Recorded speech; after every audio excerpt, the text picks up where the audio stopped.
A long time ago, there was a king named Lear. He had three daughters named Goneril, Regan, and Cordelia. King Lear loved Cordelia, his youngest daughter, the most. As time passed by and King Lear grew old, he decided not to rule the kingdom anymore and divided among his three daughters and lived the rest of his life peacefully with them. Tell me, my daughters, since now we will diverse our both of us rule and interest of territory, who shall we say doubt love us most, that we are the largest bounty may extend with the merit challenges. Goneril, our eldest born, speak first. Sir, I love you more than words can wield the matter. Dearer than eyesight, space, liberty. Beyond what can be valued, rich or rare. No less than life with grace, health, beauty, honor. As much as a child I love, a father found. A love that makes breath poor and speech unable. Beyond all the manner of so much I love you. What shall Cordelia do? Love and be silent. Of all these bonds from this night to this, with the shadowy forest, with the champion rich rivers, with the fights good means, be this perpetual, we make the lady to time and the Albanese issues. Now our dearest daughter, Regan, wife of Cornwall, speaks. Sir, I'm made of the same metal that my sister is, and prize me at her worth. In my true heart, I find she names my very need of love. Only she comes too short, that I profess myself an enemy to all other joys, which the most precious sense of square possesses, and find I'm alone felicitate in your dear highness love. Then, poor Cordelia, and yet not so, since I am sure my love's more richer than my tongue.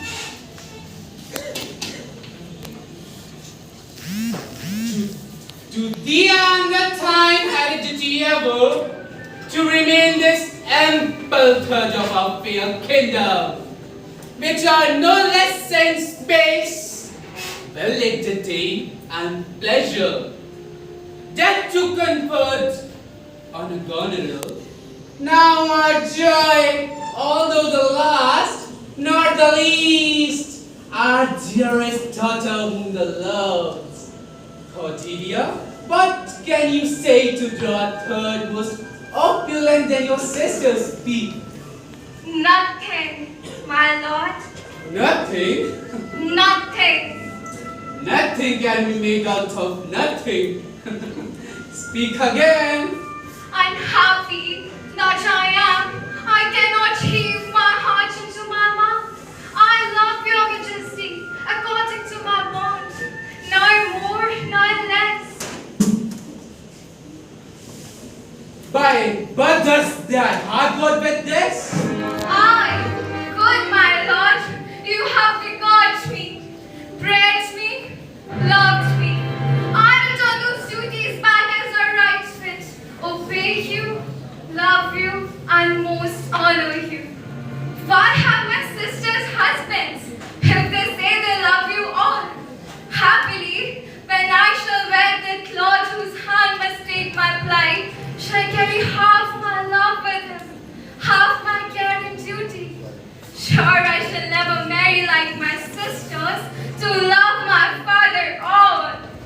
How, Cordelia? How? Mend your speech a little, lest it may mar your fortunes. I, good my lord, So young and so intended. so young my lord and true. Good money. Distant! Come not battle between the dragon and the rat. I loved her the most, taught to set on her kind nursery, and taught to be tied on her. I gave her father's heart from her. Now, what she did? Call France, Worcester, Burgundy, Cornwall, and Albany. I'm with my two daughters, which I invest you jointly with my par. And now, I only still retain my name and the editions of the things. Now I will allow you to go back. King of France comes as he was impressed with Cordelia's honesty. Fairest Cordelia, that art most rich, being poor, most joyous, forsaken, and most loved, despised. Thee and thy virtues here I seize upon, be it lawful I take up what is cast away. Gods, this is strange, that from their coldest neglect, my love should kindle with inflamed respect. Thy governess daughter, king, thrown to my chance, is queen of us, of ours, and our fair France. No dukes of Wartish Burgundy can buy this unprized and precious made of me. Bid them farewell, Cordelia, though unkind, thou losest here a better where to find. Thou hast her France! Let her be thine, and for we have no such daughters. Nor I will see that face her again.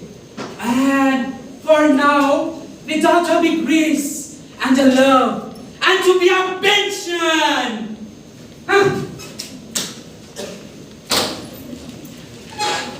Bid farewell to your sisters, Cordelia. The jewels of our father. When boys dies, Cordelia leaves you. I know you what you are. Unlike a sister, I'm most loath to call your faults as their names. To your professed persons, I commit him. But yet, alas, should I within his grace, I'd prefer him to a better place. So farewell to you both. Prescribe us not our duties. Let your study be to content your Lord, who hath received you at fortune's arms. You have obedience scanted, and well over the want you have wanted. Time shall unfold what plated cunning hides. Who cover false, at last shame them to rights. Well, may you prosper.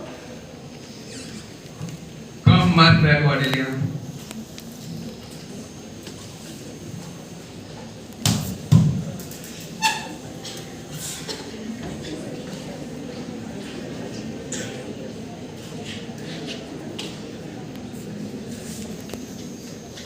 Sister, it is not a little I have to say of what most nearly appertains to us both. I think our father will hence tonight.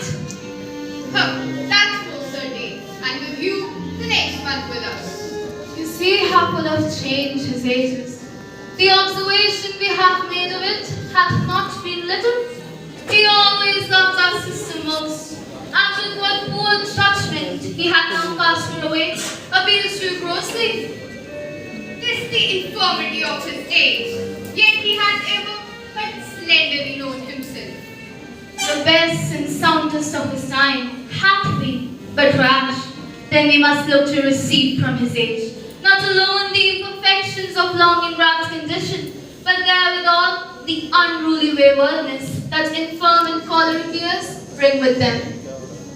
Such unconstant stars are we like to have from him, as this of Kent's banishment. There is further compliment of leave-taking between France and him. Pray you, let's hit together. If our father carry authority with such disposition, this last surrender of his will but offend us. We shall further think on it. We must do something, and in the heat. Goneril is not happy that her father is staying with her. So, she's asking her faithful servant Oswald to treat him very badly so that he goes and stays with Regan.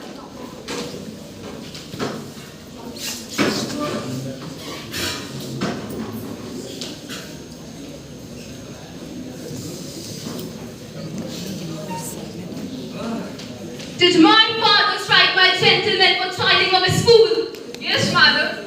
By day and night he wrongs me. Every hour he flashes into one gross crime or other that sets us all at odds. I'll not endure it. His nights were riotous, and himself upbraids us on every trifle. When he returns from hunting, I will not speak with him. Say I am sick. If you come staff or former services, you shall do well. If I'll do it, I'll answer. He is coming, madam. I hear him. Torn with weary negligence you please, you and your men, I'll have it from the first. If he dislike it, let him to our sister, whose mind and mine and that I know are one, not to be overruled.